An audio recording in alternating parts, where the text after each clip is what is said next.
ആദ്യം ആളൊഴിഞ്ഞൊരു കുഞ്ഞു റോഡിലേക്ക് കാർ ഒതുക്കി നിർത്തി. ശേഷം അവരും നോക്കിക്കൊണ്ട് അവൻ ഡോറിൽ നിന്ന് പുറത്തേക്ക് ഇറങ്ങി. പുറകെ പരസ്പരം നോക്കിക്കൊണ്ട് അവരും. ആദ്യം കാറിന്റെ ബോണ്ടിൽ ചാരി ദൂരേക്ക് നോക്കിയിരുന്നു. അവന്റെ അടുത്തായി അവരും. ആദ്യമിന്റെ മനസ്സ് കുറച്ച് വർഷങ്ങൾക്ക് പുറകിലേക്ക് സഞ്ചരിച്ചു. ആദ്യമായി അവൻ തന്റെ പ്രാണനെ കണ്ടുമുട്ടിയ ആ ദിവസത്തിലേക്ക്. Flash back. അത്യാവശ്യമായി കോളേജിലേക്ക് പോയി അവിടെ തിരിച്ച് വീട്ടിലേക്കുള്ള ഡ്രൈവിംഗിലാണ് ആദ്യം.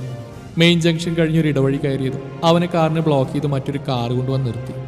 പെട്ടെന്നുള്ള നീക്കമായതിനാൽ ആദ്യമൊന്ന് മുന്നോട്ടാഞ്ഞുകൊണ്ട് വേഗം ബ്രേക്ക് ഇട്ടു. ഏതും മോനടാ, വണ്ടി എടുത്ത് മാറ്റടാ.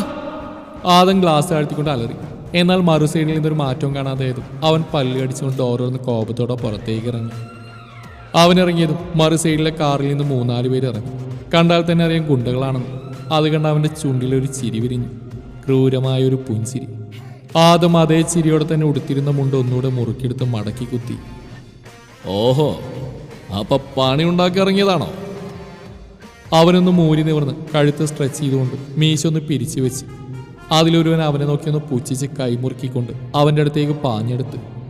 എന്നാൽ അവൻ്റെ അടുത്തെത്തിയ നിമിഷം തന്നെ ആദമിൻ്റെ ആഞ്ഞുള്ള ചവിട്ടി അവൻ പുറകിലേക്ക് തെറിച്ചു വീണു. തീർക്കണവനെ! നേതാവെന്ന് തോന്നിക്കുന്നവൻ ബാക്കി 2 പേരെ നോക്കി അലറിയത്. നിമിഷ നേരം കൊണ്ട് ഇരുവരും അവൻ്റെ അടുത്തേക്ക് കുതിച്ചു. തൻ്റെ മുന്നിലേക്ക് പാഞ്ഞെടുക്കുന്നവരവൻ ഒരു ക്രൂരമായ ചിരിയോടെ നോക്കി നിന്നു. പിന്നെ നിമിഷ നേരം കൊണ്ട് അവന്മാരെ അടിച്ച് നിലംപരിച്ചാക്കി. നേതാവെന്ന് തോന്നിക്കുന്നവൻ അരകിൽ തിരിക്കുന്ന കത്തിയുമായി അലറിക്കൊണ്ട് ആദമിൻ്റെ അരികിലേക്ക് ഓടി വന്ന് കുത്താനാഞ്ഞതും അവൻ സൈഡിലേക്ക് നീങ്ങിക്കൊണ്ട് അവൻ്റെ കൈ ബ്ലോക്ക് ചെയ്തുകൊണ്ട് മുന്നിലേക്ക് വലിച്ച് വലതുകാൽ ഉയർത്തി അവൻ്റെ കാലിൽ ആഞ്ഞ് ചവിട്ടി. അയാൾ താഴേക്ക് കമിഴ്ന്നു വീണു. ആദ്യം അയാൾ അവിടുന്ന് പൊക്കിയെടുത്ത് കൈമുഷ്ടി ഉരുട്ടി വയറിലും മുഖത്തും പ്രഹരിച്ചുകൊണ്ടിരുന്നു. അയാളുടെ വായിൽ നിന്ന് കൊഴുത്ത ചോര പുറത്തേക്ക് വന്നു. അവൻ അയാളെ പുറകിലേക്ക് തള്ളി. അയാൾ അവശതയോടെ താഴേക്ക് വീണു. താഴെ കിടക്കുന്ന അവൻ്റെ നെഞ്ചിൽ ആഞ്ഞ് ചവിട്ടിക്കൊണ്ട് ആദം ദേഷ്യത്തിൽ മുരണ്ടു. നിന്നെ ഇങ്ങോട്ടേക്ക് അയച്ചവരോട് പോയി പറഞ്ഞേക്ക്, ഇതുപോലെയുള്ള കുറച്ച് ഞാഞ്ഞൂലുകളെയും കെട്ടിയെടുത്തുകൊണ്ട് വന്നാലൊന്നും ഈ ആദമിൻ്റെ രോമത്തിൽ പോലും തൊടാൻ കഴിയില്ലെന്ന്. ഏത് ഐറ്റം വേറെ മോനെ? അയാളുടെ നെഞ്ചിലൊന്നുകൂടെ ആഞ്ഞ് ചവിട്ടി അവൻ കാറിലേക്ക് പോയി കയറി. പോകുന്ന ദൂരമത്രയും അവൻ്റെ ഉള്ളിൽ ആരോടുള്ള കലി നിറഞ്ഞിരുന്നു. അതിൻ്റെ ഫലമെന്നോണം കാറിൻ്റെ സ്പീഡ് കൂടി. ഇടയ്ക്ക് വെച്ച് അല്പാകലിൽ നിന്ന് എന്തോന്ന് പാസ് ചെയ്യും പോലെ തോന്നിയതും ആദം വേഗത്തിൽ ബ്രേക്ക് ചവിട്ടി. ആരോ റോഡ് പാസ് ചെയ്തതായിരുന്നു. അയാളെ തൊട്ടിലെന്ന രീതിയിൽ കാർ വന്ന് നിന്നു. ഇതുകൂടെ ആയതും അവൻ്റെ ദേഷ്യം ഒന്നുകൂടെ കൂടി. കാഴ്ചയിലൊരു പെൺകുട്ടിയാണെന്ന് അവൻ മനസ്സിലായി. ചാവാനിറങ്ങിയാണടി കോപ്പ, നീ വണ്ടിയുടെ മുന്നിൽ നിന്ന് മാറടി പുല്ലേ. പ്രതീക്ഷിക്കാതെ സംഭവിച്ചായതിനാൽ ആ കുട്ടി പേടിച്ച് കൈ രണ്ടും കൊണ്ട് മുഖം പൊത്തി വിറച്ചുകൊണ്ട് നിൽക്കുവാണ്. എന്നാൽ ആദമിൻ്റെ വാക്കുകൾ കേട്ടതും അവൾ ഞെട്ടിക്കൊണ്ട് മുഖമുയർത്തി കാറിൻ്റെ ഭാഗത്തേക്ക് നോക്കി. എന്നാൽ അവളുടെ മുഖം കണ്ട ആദമിൻ്റെ കണ്ണുകൾ വിടർന്നു. കാഴ്ചയിലൊരു കൊച്ചു പെൺകുട്ടി. പട്ടുപാവാടയാണ് വേഷം. മുടി 2 സൈഡിൽ മെടഞ്ഞ് മുന്നിലേക്ക് ഇട്ടിരിക്കുന്നു. നെറ്റിയിലൊരു കറുത്ത കുഞ്ഞു പൊട്ടും. അതിനു മുകളിൽ ചന്ദനക്കുറി.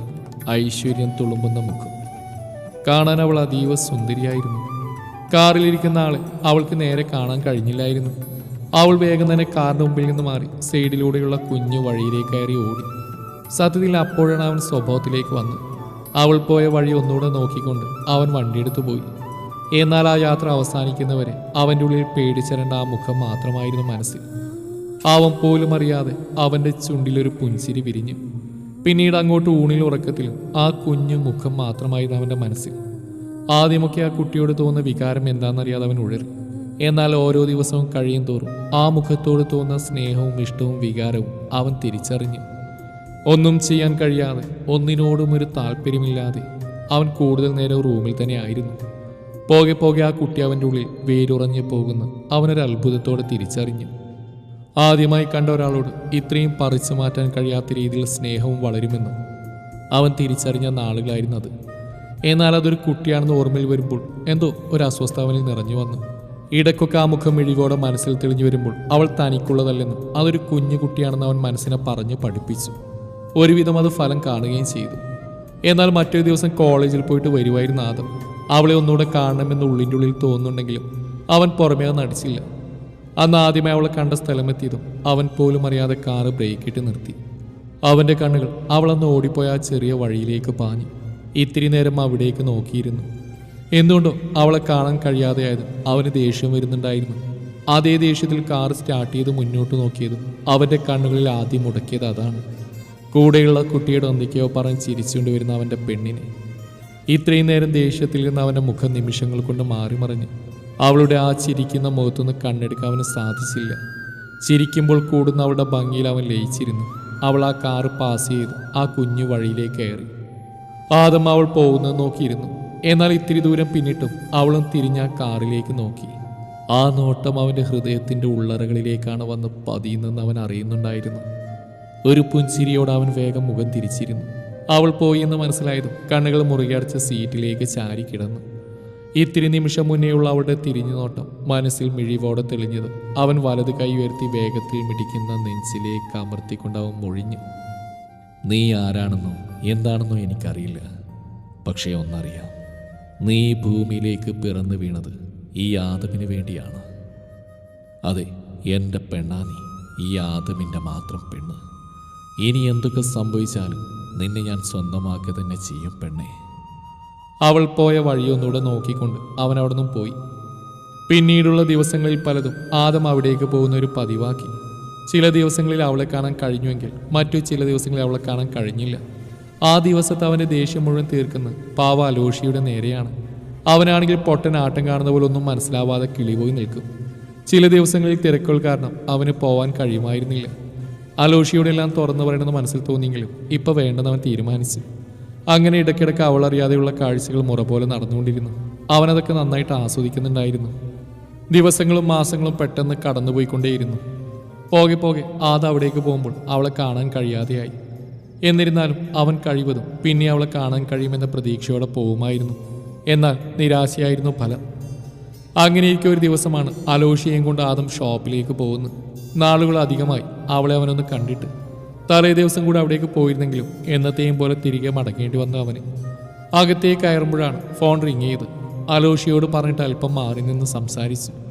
കോൾ കട്ട് ചെയ്ത് തിരിഞ്ഞതും ആരുമായ കൂട്ടിയിടിച്ചത് ഒരുമിച്ചായിരുന്നു. പുറകിലേക്ക് മറിഞ്ഞ് വീഴാൻ പോയി അവളെ പിടിച്ചു നിർത്തി ദേഷ്യത്തോടെ ചീത്ത പറയാൻ അവളുടെ മുഖത്തേക്ക് നോക്കിയപ്പോൾ കണ്ടത് താൻ ഇത്രയും നാളൊന്ന് കാണാൻ വേണ്ടി കാത്തിരുന്ന തൻ്റെ പ്രാണനെ. പെട്ടെന്ന് അവൾ അവിടെ കണ്ടതും അവന് വിശ്വസിക്കാൻ കഴിഞ്ഞില്ല. ഏറെ നേരം പരിസരം മറന്ന് നോക്കി നിന്നുപോയി. തന്നെ കണ്ടപ്പോൾ വിടുന്ന അവളുടെ കണ്ണുകൾ കാണുകയും ഉള്ളിൽ എന്തെന്നില്ലാത്ത സന്തോഷം തോന്നി. ഒരുപാട് നേരത്തിന് ശേഷമാണ് ചുറ്റുമുള്ളതിനെക്കുറിച്ച് ഓർമ്മ വന്നത്. പിന്നെ ഉള്ളിൽ തോന്നിയ സന്തോഷമൊക്കെ അടക്കി വെച്ച് പുറമേ ദേഷ്യത്തിൻ്റെ മുഖം മൂടി അണിഞ്ഞു. അപ്പോൾ വായിൽ വന്ന് വിളിച്ചു പറഞ്ഞു. അവളുടെ കണ്ണുകൾ നിറഞ്ഞപ്പോഴാണ് വേണ്ടിയിരുന്നില്ലെന്ന് തോന്നിയത്. പിന്നെ അവിടെ നിൽക്കാൻ തോന്നിയില്ല. അവളുടെ അരികിൽ നിന്ന് തിരികെ ക്യാബിനിലേക്ക് വരുമ്പോഴാണ് ഏതോ ഒരുത്തൻ ഫോണിൽ ആരോടോ മോശമായി സംസാരിക്കുന്ന കേട്ട് എങ്ങോട്ടോ നോക്കി വല്ലാത്തൊരു ഭാവത്തിൽ പറയുന്ന അവനെ ഒന്ന് ശ്രദ്ധിച്ചു. അവൻ്റെ നോട്ടത്തെ പിന്തുടർന്ന് പോയപ്പോഴാണ് താനത് കണ്ടത്. തൻ്റെ പെണ്ണിനെ നോക്കി അവളെക്കുറിച്ചാണ് ഈ സംസാരിക്കുന്നതെന്ന്. അവൻ പറയുന്ന കേട്ട് അവനെ കൊല്ലാനുള്ള കലി തോന്നിയെങ്കിലും ഇപ്പോൾ പ്രതികരിച്ചാൽ ശരിയാവില്ലെന്ന് തോന്നി. അവിടെ നിന്നാൽ എന്തെങ്കിലും ചെയ്തുവെന്ന് തോന്നിയപ്പോഴാണ് വേഗം അകത്തേക്ക് കയറിപ്പോയത്. ക്യാബിനിലേക്ക് കയറിയിരുന്നിട്ടും ഒരു സമാധാനം ഉണ്ടായിരുന്നില്ല. അവനെ എങ്ങനെ കൈകാര്യം ചെയ്യാമെന്ന് ആലോചിച്ചിരിക്കുമ്പോഴാണ് അലോഷി വിളിക്കുന്നത്. ആദ്യം ഒഴിഞ്ഞു മാറിയെങ്കിലും പിന്നെ അവനോട് കാര്യം പറഞ്ഞു. കേട്ടുകഴിഞ്ഞപ്പോൾ അവന് ദേഷ്യമായി. പിന്നെ അവൻ്റെ അടുത്തേക്ക് വിളിച്ചുകൊണ്ടുപോയി അവനെന്ന് വിരട്ടാൻ നോക്കി. എന്നാൽ തന്നെ ഞെട്ടിച്ചത് അലോഷിയുടെ വാക്കുകളാണ്. അറിയാതെയാണെങ്കിൽ പോലും അവൾ തൻ്റെ പെണ്ണാണെന്ന് പറഞ്ഞപ്പോൾ അറിയില്ല എന്തൊക്കെയോ ഉള്ളിൽ തോന്നിയത്. എങ്കിലും അവനെ വിരട്ടിയിട്ട് ഏറ്റില്ലെന്ന് അവൻ്റെ മുഖഭാവത്തിൽ നിന്ന് തന്നെ മനസ്സിലായി.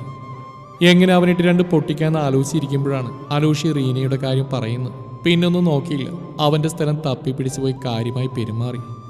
ഇനി അവൻ തലപൊക്കില്ലെന്നാണ് കരുതിയത്. പക്ഷേ പിന്നെയാണ് മനസ്സിലായത് അതുകൊണ്ട് അവൻ അടങ്ങിയില്ലെന്ന്.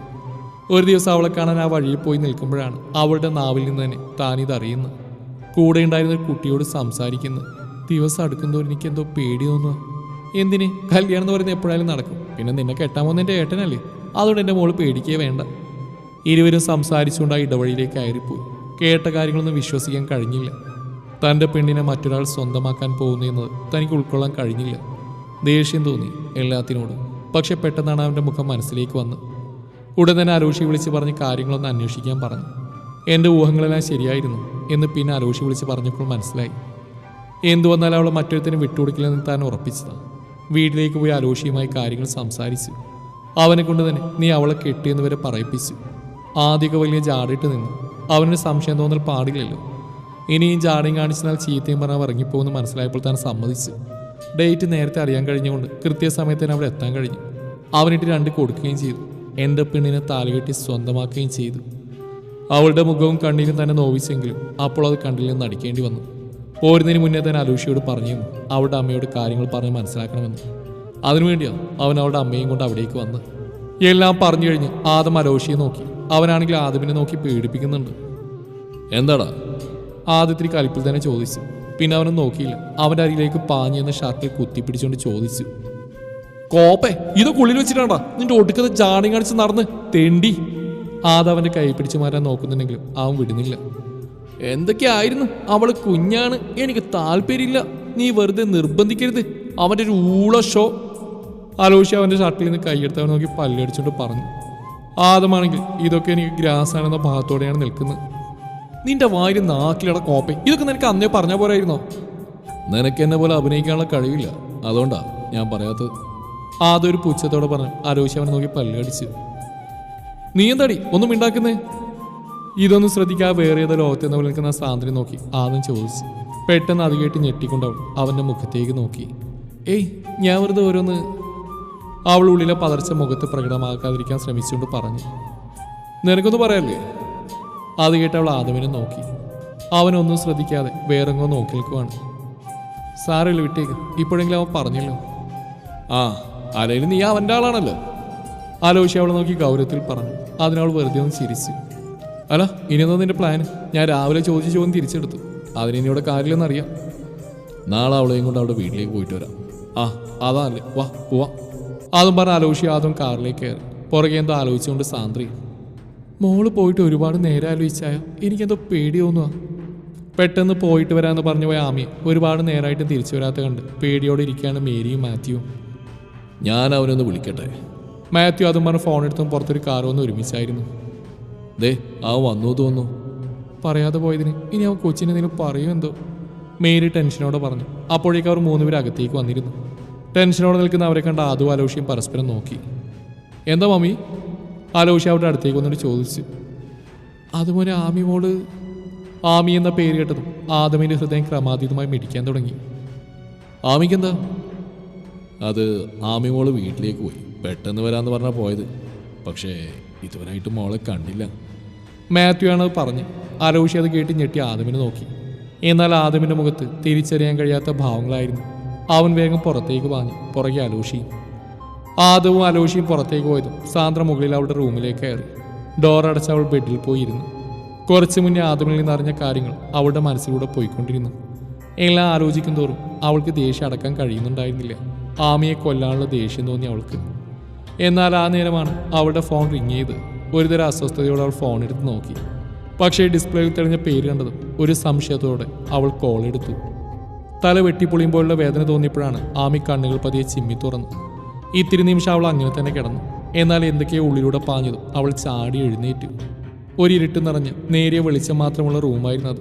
പേടിയോടെ അവളൊരു ആശ്രയത്തിനായി ചുറ്റും നോക്കി. പേടി കാരണം അവളുടെ ശരീരം നന്നായി വിറക്കുന്നുണ്ടായിരുന്നു. കഴുത്തിലൂടെ വിയർപ്പ് തുള്ളികൾ ഒഴുകിയിറങ്ങി. അടഞ്ഞുകിടക്കുന്ന വാതിൽ കണ്ടതും അവൾ പതിയെ അവിടേക്ക് നടന്നു. തുറക്കാൻ ശ്രമിച്ചപ്പോൾ അത് പുറത്തുനിന്ന് ലോക്കായിരുന്നു. ഭയം കാരണം ശരീരാകെ തളരും പോലെ തോന്നി അവൾക്ക്. എന്നാലും ധൈര്യം സംഭരിച്ച് അവൾ ആ വാതിൽ തട്ടി വിളിച്ചു. ഈ വാതിലും തുറക്ക് പ്ലീസ്, ഒന്ന് തുറക്ക്.